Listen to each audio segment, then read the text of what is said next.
All right. So for the part one, the torts, providing an example of an unintentional tort. My example of that would be a camp counselor taking kids on a rafting trip, on a river rafting trip. And that's simply because I was a camp counselor, so it's kind of easy for me to go back to that and think about it. And then the reason that I'm using that as an unintentional tort is because an unintentional tort in itself is a type of unintended accident that leads to injury, property damage, or financial loss.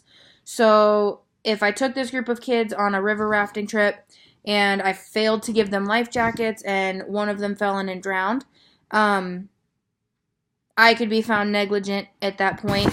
And part of that is that because I didn't pass out the life jackets, I inadvertently had caused the accident because I wasn't being careful.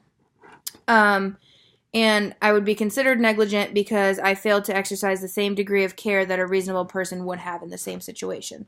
So because I didn't pass out life jackets and somebody fell in and drowned, I would be considered negligent.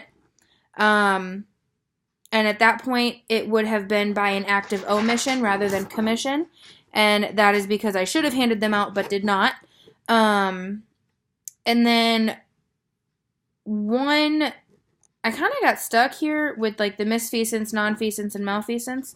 And that's just because I found two that kind of fit, but I maybe wasn't understanding correctly. So nonfeasance specifically would be a failure to perform an act that is required by law. Obviously, if it was required by law to wear life jackets on a river rafting experience, then it would be nonfeasance because I failed to uphold that law and hand those out. But then also malfeasance popped up, and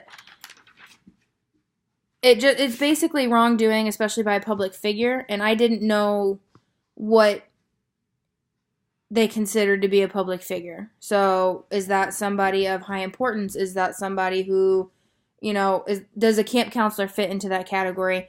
I wasn't too sure on that, but as far as torts are concerned, that would be the example of an unintentional tort. And